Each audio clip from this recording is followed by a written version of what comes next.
Alright, me darlings. Well, we've looked at animations from lots of different companies, the UK, the US, Japan, Germany, France, but today we're knocking another one off the list, Denmark. What? The pastry-making, Lego-inventing home of fairy tales country makes animation too? Indeed they do, and they've made more stuff than you might expect. Danish animation has been going on for a fair amount of time, and while they were a little bit late to the game compared to other Western European countries, they have made an impressively varied series of animation over the years, and while you've likely never heard of most of them, a few have managed to get more international releases and recognition, such as The Ugly Duckling and Me and Help, I'm a Fish, a movie I'll probably have to get to someday. However, the hands down most popular animation project in Denmark is one that has mostly remained within its borders, that is certainly gaining a dedicated international fan base, as I certainly know from all the requests I've had to look at it over the years, Jungledyret Hugo. Jungledyret Hugo is an animation franchise that has exploded in popularity in Denmark and other parts of Europe. Starting with the original movie in 1993, it spawned 2 sequels, a TV series, tons of merchandise, even a friggin' theme park. It's basically the Danish equivalent of Asterix. Or me. Someday I'll have this level of fame too. I'd say more notoriety, but yeah, probably. The character of Hugo started off as a lullaby character by cartoonist and director Flemming Quist Moller for his son, who teamed up together to turn the character into an animated character in 1993. But of course, every franchise has to begin somewhere, and that's what we're looking at today, with the first and second movie of the series, and for a bit of variety we'll be looking at the English dub of the first movie. I would be doing the same for the second, but sadly the English dub is super hard to find for that one, so we'll be sticking with the sub-Danish version. So, let's get started. This is Jungledyret Hugo. What even is a Jungledyret? Oh, you'll find out in just a bit. So, we open up in the jungle and meet this guy. Ta-da!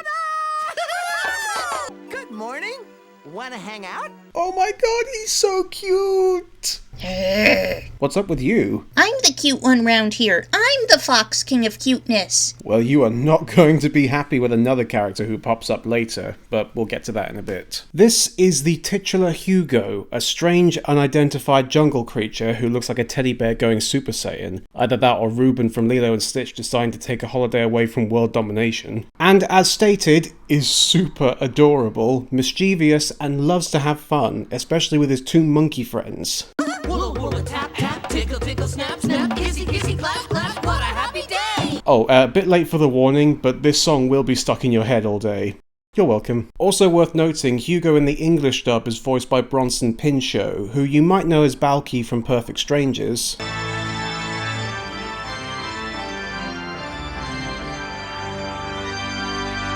No, not that one, the lame one. You don't know how many people have never heard of you.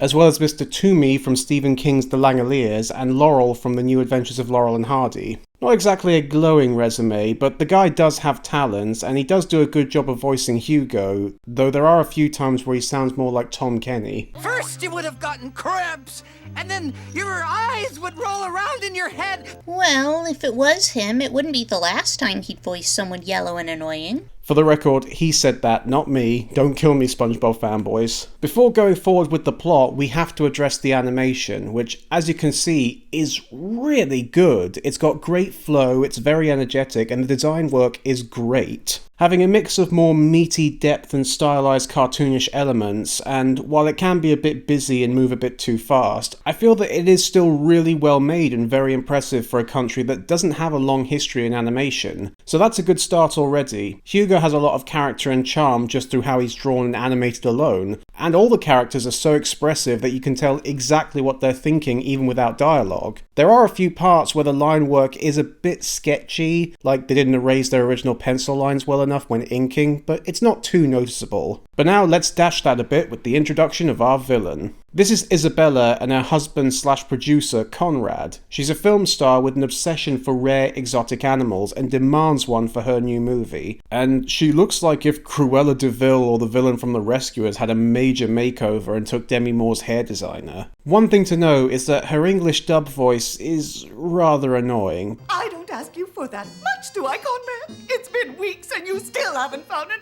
animal to star in my movie. But said dub does give us some good lines, like the Maharaja of Jar Jar Gabor, that is actually quite funny, and a token 1993 Michael Jackson reference, although he did not look like that in 1993, and, well, let's just say 1993 was not a good year for MJ, so I think Denmark was a bit late to the game with that joke. That'd be like making jokes about you having messy hair right now. Yeah, exactly. Bastard. Anyway, Isabella nags Conrad to get her a rare animal, and that gets Hugo in her crosshairs since it turns out he's a super rare animal, possibly the only one of his kind. So Conrad hires a quote-unquote jungle expert, and oh wow, this really is Asterix now. A snake!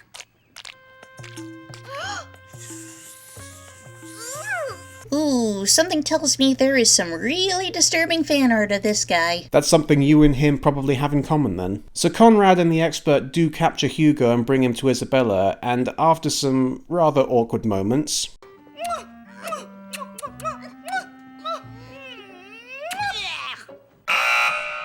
Hugo manages to escape but gets washed off a waterfall and finds himself in a banana grove, but after falling asleep on a cluster of them, gets taken away by banana farmers and taken to the big city. Well, given what normally ends up in banana shipments from South Africa, at least Hugo is cute and cuddly, unlike these guys. Before we get there is a song sequence with the ship cook Meatball Charlie. I cooked the meatballs, the steaks and hams, and Hugo plays the pots and pans. I certainly don't want to see his meatballs. I'm sure they're smelly and very gamey. Ew. It's an okay song, but nothing too noteworthy. All this boat scene accomplishes is Isabella, who is also on the boat back home, finding Hugo there, but the cook refuses to sell him to her and says he'll take him to a zoo. By the way, if you're wondering why this shot is blurred out in the English dub, it's because it was this in the original Danish version. Man, this really is turning into The Rescuers. Also, considering Charlie has that picture in his quarters, I don't want to know what that white stuff on his hands is. Now it's turning into there's something about Mary. Anyway, Charlie lives up to his word and takes Hugo to a zoo, and given that this is a cartoon world, that means iron bars and a concrete floor. Why are zoos and cartoons less welcoming than real-life prisons?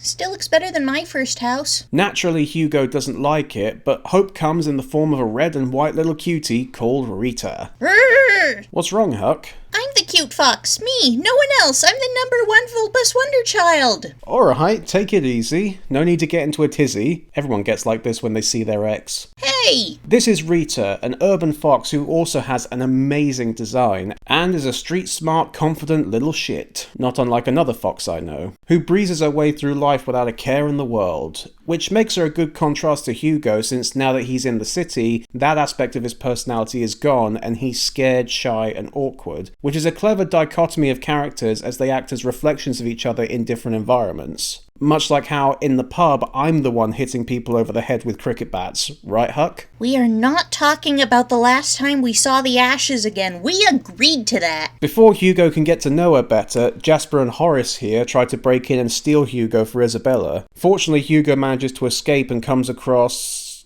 Georgia from Oliver and Company. Man, I'm making a lot of Disney references in this video. Hugo ends up being taken unknowingly to the poodle's house, which leads to a minor version of the House of Glass scene from Bebe's Kids, and then he rushes into the owner's kids, who dress him up like baby Pee-wee, but does manage to escape, and truth be told, not much happens in this part of the movie, since this movie does have a lot of padding. Much like your pants. Shut up! Fortunately, his escape helps him come across Rita again, which lets them have some shipping moments. Yeah, I know a place, but it's full of cats. Foxes and cats don't like each other. I can confirm that. I hate cats too. You hate everyone. This is true. Rita and Hugo decide to go somewhere else to eat, leading to easily the best part of the movie, the scene where they skateboard through the streets together, and it has a really good sense of momentum and some of the best animation in the movie, and one of the better songs too, even if the lyrics are rather repetitive.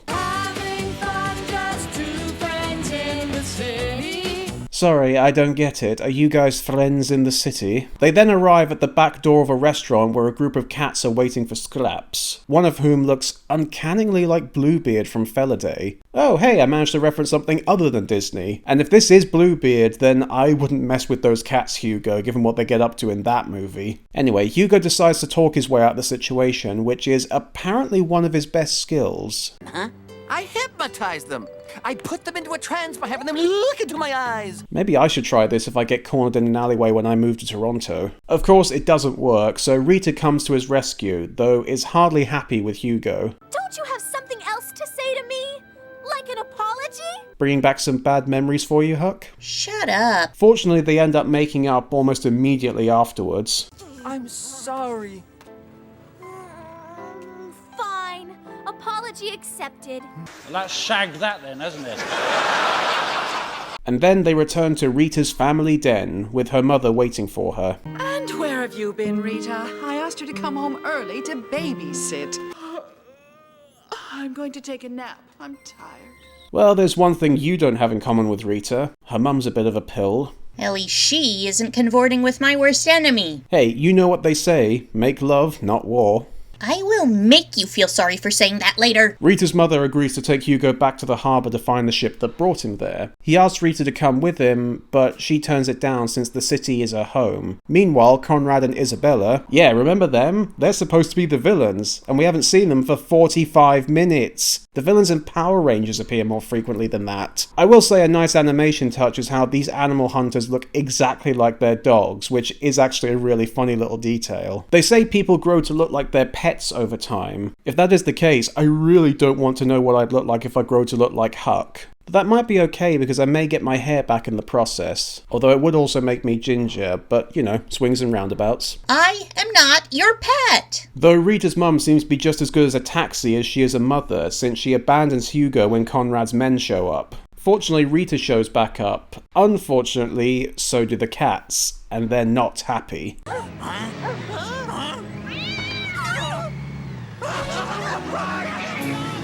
Well, so much for that plot thread.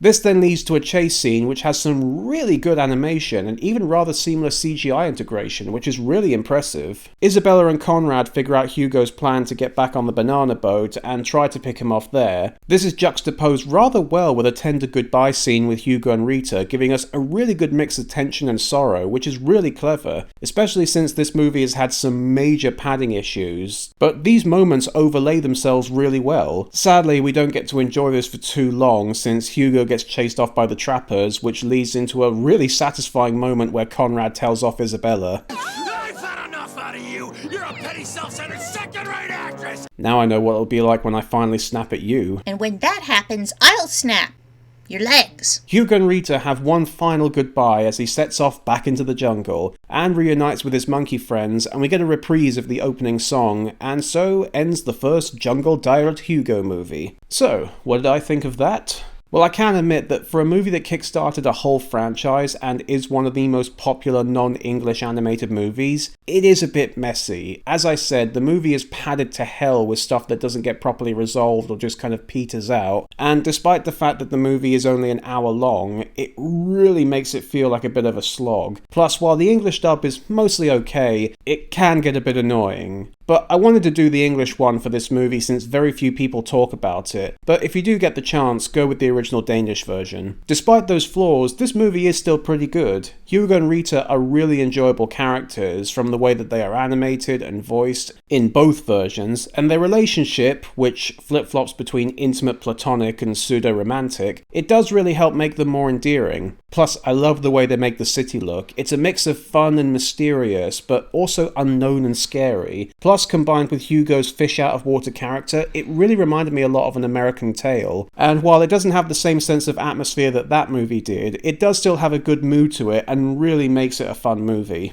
It might have worked better as a 45-minute TV pilot rather than a full-length movie, and if you told me that this spawned as much stuff as it has, I never would have believed you. But for what it is good, and impressive when you consider the country it comes from. So, a good start. So, let's get into the next movie.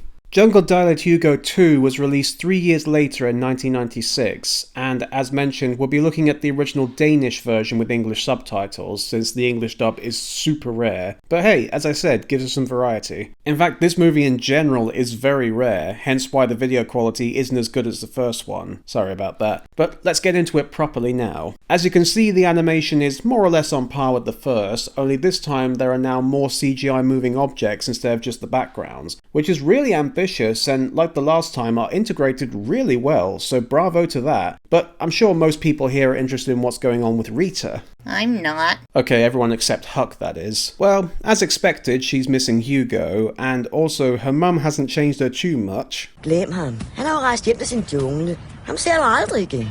And I thought Whisper was a bitchy fox mum. We might have found a rival for her here. At least Whisper was good to her kid. A consolation is that we get to see more of Rita's siblings, and oh my god, they're even cuter! Look at the little fat one, he's so squishy! Moving on.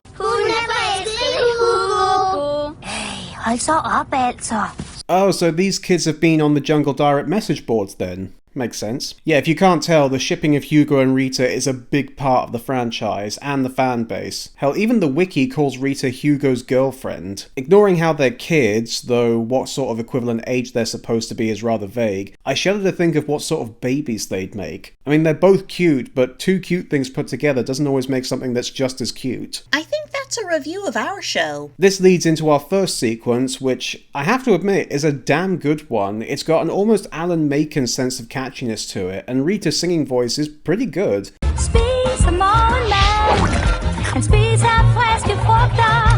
Considering the songs of the first movie were just okay, this one is a real banger, and it acts as a good reintroduction to Hugo, though how Rita knows this much about him when she never went to the jungle with him is anyone's guess. Meanwhile, we cut back over to Conrad from the first movie and his associates, Dutch Steven Spielberg and Arnold Schwarzenegger here, where he reveals that he and Isabella have divorced and he now has a new side piece. 2002 Paris Hilton? Wow, now we're talking. Man, I thought the naked lady poster in the first movie was a bit near the knuckle. I've seen setups to porn movies that have less glamorizing shots than that. He reveals that he still wants to make a movie with Hugo, and goes full Yogurt with Merchandising! Merchandising! Can't say I blame him. When you get a cute character that everyone loves, you market the hell out of them. Right, Huck? Go to our Redbubble now to buy stuff with me on it. I beg your pardon.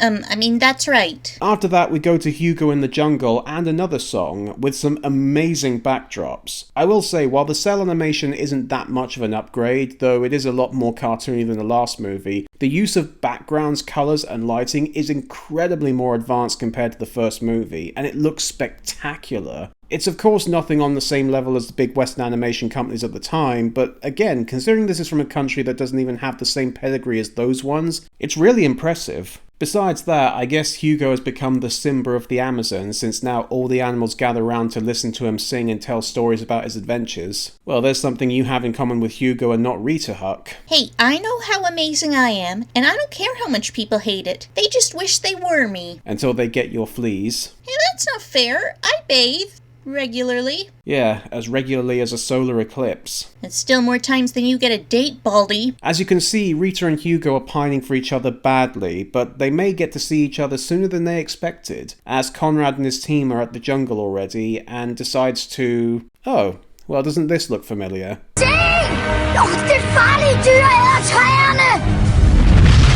How long before all these animals we saw in the last scene decide to run off to a new jungle under an oath of their own, Obligatory farthing wood joke aside, this doesn't seem like a good way to catch Hugo. He's tiny. One wrong move and he's Jungledyret pancake under a giant tree. You found him in the last movie with a guide and a net. Why don't you just do that again? This is like using the BFG from Doom to light a candle.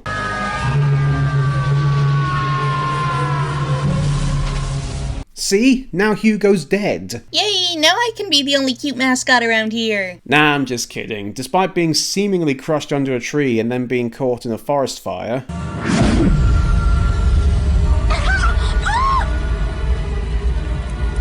Okay, this guy's enjoying this a bit too much. The CEO of a pharma company would be less transparently evil than this. Regardless of their extreme methods, they do manage to catch him and jet him off to the city once again. Wow, they're really moving fast this time. Almost took a third of the movie to get us to this point in the previous one. Although this time they parachute him out of a plane because... Og det er jo strengt forbudt at fange og importere supersjældne dyr.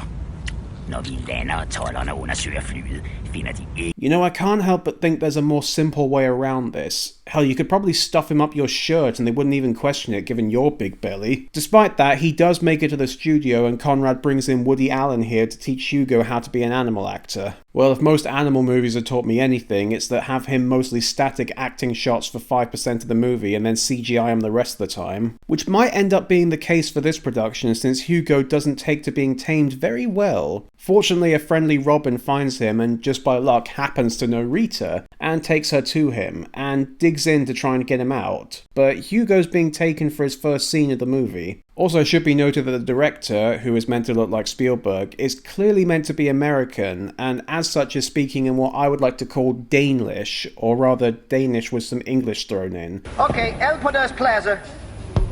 Can we have Row i studio? Which sounds really weird. Anyway, Hugo pulls a Wesley Snipes and refuses to do what the director and handler tells him to do, though unlike Snipes, he has good reason for it, and also like Wesley Snipes, causes the movie to come crashing down around him. So to teach him how to behave, they lodge him with an actor dog called... Det her er Miss Nutsi. Ooh, that's not a good name for a dog. Better than the name of my neighbor, who is by the way a moose. What's his name? Mussolini. Very funny. Also, given how she looks, I guess we now know what happened to Destiny after Mongrels got cancelled. Og jeg skal også passe på at holde mig slank og lækker. Der er jo ingen, der kan bruge en fed hund som filmstjerne, vel? And she's still a bitch. Both literally and figuratively. Oh, and she's also racist this time as well. Ikke på film. Men det er du vel for primitiv til at forstå. Sadly, with the current situation, Hugo and Rita can't get to each other, so Hugo decides to play ball and try to get his freedom that way, along with his Animaniac-style smile. Nå, du er vist kommet på bedre tanker, hva? How many garbage burgers would it take for you to behave that much? Please, I have some standards. For acting, I charge half a spoiled hot dog and a packet of love hearts per hour. So Hugo does his best at acting and getting to act out his foot fetish on camera. Lucky bastard. Though I do have to wonder what this movie is about now. Conrad's got this all merch ready to go, but the movie itself looks like some sort of high-tone opera. This would be like making action figures for Labo M. Hopefully without the TB included though. So Hugo finishes the scene and provides him with what I would like to call breakfast. Nå, det var vist noget, du godt kunne lide, hva'? Love to see Binging with Babish make this fake meal. And in a twist, Hugo starts to actually enjoy his new life as an actor, which Rita does not like. Og jeg skal også lige være færdig med filmoptagelserne. Vil du hellere skabe dig for menneskerne og være deres lille nuttede kæledyr, end at leve ude i friheden? I think she overreacted a bit there. She jumped the gun before Hugo even got to the I have no time for you now, I'm an actor. All he said was that he enjoyed it. This is like jumping to the conclusion that your husband is having an affair because he said, I've got a new secretary. I guess it works though, since Rita's outrage is enough to snap Hugo out of his ego trip, but no time for that. Hugo has to be a knight now and fight a CGI dragon. And this is where the CGI integration falls down. Don't get me wrong, it is a good design, but the CGI in the previous scenes worked since they were animating machines, so their odd textures and contrast with the background and cells worked well. And of course this thing is a machine, but it's meant to look like a real dragon, like a movie special effect, and the more cartoony design really doesn't mix well with the CGI. Despite that, it is a cool scene, and even though the CGI isn't that well integrated, it's still well handled in terms of motion and expression, and cleverly they make it a part of the plot as Hugo hijacks the machine to break out of the studio, and makes his way to Rita, though she's still not happy with him. Se, jeg er stukket af! Nå, bliver du træt af filmstjernehunden? Oh great, a love triangle involving a fox and an Afghan hound. This really is Mongrels. Fortunately, it doesn't take long for Rita to forgive him, and she starts digging a new den, since she's reaching the age where she'll need to move out anyway, so they can both live in it. Hey now, Hugo, you barely know this girl and you're already moving in with her? Isn't this moving a bit fast? Hey, when it feels right, you just know it's a good idea. Like when you thought it was a good idea to grow new hair in a window box? That would have worked if you hadn't pissed on the seeds. Those so-called seeds were bags of hair you got from the barbers. It wasn't gonna work anyway. Anyway, they dig a den together and get very, very close. Closer than they used to, giving them fan art fuel, I'm sure. But before anything can happen, Conrad's men show up and find Hugo, and Hugo and Rita catch a ride on the midnight train to escape them. And all of a sudden it becomes very Plague Dogs, with them running away from helicopters and other dogs. Thankfully without this happening though.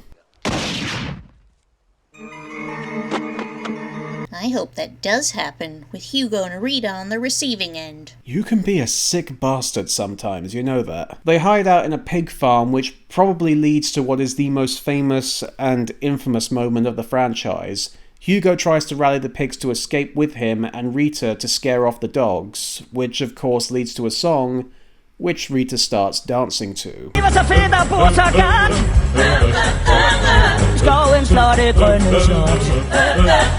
These few seconds have become the centerpiece and focus of so many Rita AMV fan videos, it's insane. And granted, it is a good bit of animation, but again, I have to come back to how she's a kid. Although most of the fan videos I see of this are mostly innocent or played for laughs, so I guess it's not too bad. Hell, if we want to be technical, we've seen Huck do way worse around here. Ooh, when do I get my own music video? When you stop beating me up. Damn it. After Hugo's rallying song, they set the pigs free in a sequence that is far happier than the ending of Animal Farm. Hugo and Rita then get back to what they were doing before, Rita making themselves a new home and Hugo looking for food. But Conrad fences off the whole forest to try and find Hugo. You know, you've got some pretty good shots already, you might as well just work with what you've got. I'm sure that even with the sparse appearance of Hugo, he'll be popular. Hell, Huck got popular from just appearing for a few seconds of my videos back in the day. Ah yes, the start of my assimilation. Pardon? I mean my stardom. Rita manages to make a den, and I'm very uncomfortable with the bedroom eyes she's giving Hugo, and telling him to come and lie down with her, and this fade to black.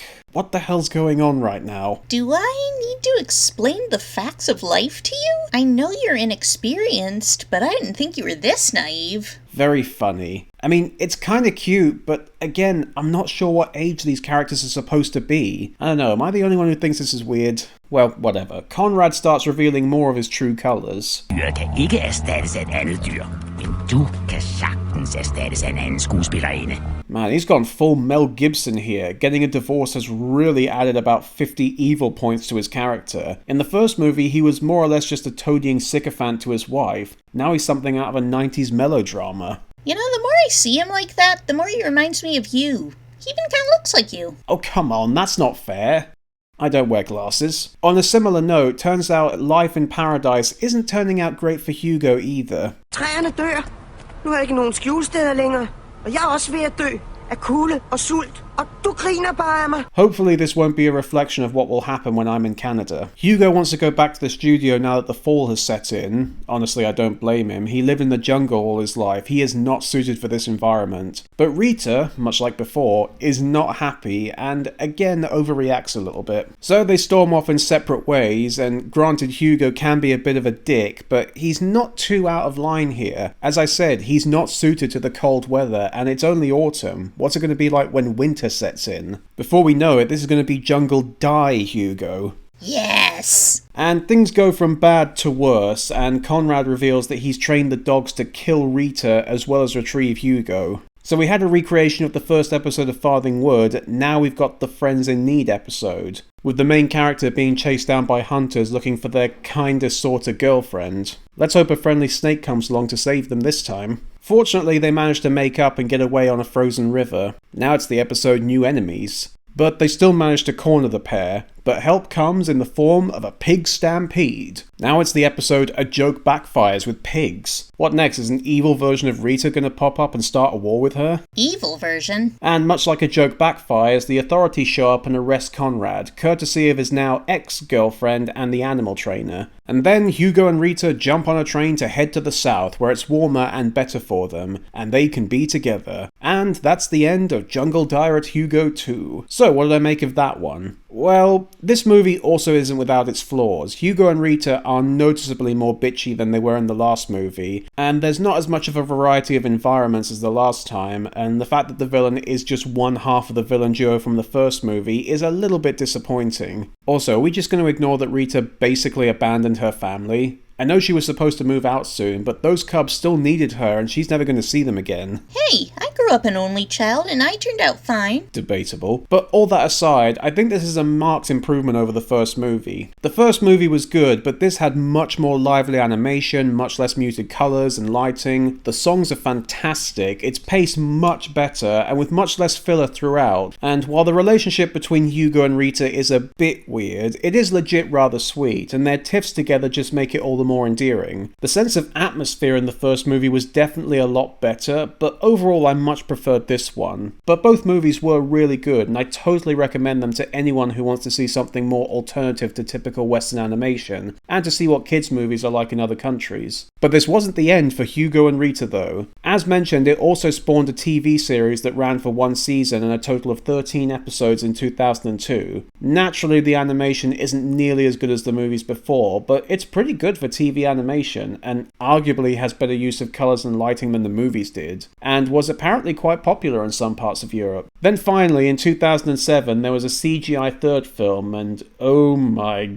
goodness gracious. Okay, in fairness, this is far from the worst CGI I've seen. In fact, in terms of capturing movement and expressions, it's quite impressive, especially for Rita and Hugo. But yeah, these designs were clearly not made for 3D. Mr. Ring-a-Ding's transformation into 3D was less disturbing than this. This movie is often considered the black sheep of the franchise, and not just for its animation, but the plot and just bad writing in general. Maybe we'll take a closer look at it another time. There was also supposedly a live-action remake in 2023 called Creature of the Jungle, but very little info about this is available online, so that will have to remain a mystery for now. Overall, in terms of the grand world of animation, this may not be a masterpiece, but it is certainly an entertaining franchise, and through it we managed to find out about some of the skeletons in Huck's closet. Whatever, you can't prove anything with me and Rita. Oh, can't I? See, Huck, it's a skateboard! Isn't this fun? Make it stop! This is suicide! Where did you find that? I've got my sources. But for now, I've had enough of this. I'm off to the other side to have a bath. Bye! Just pray don't drop a toaster in there with you. What?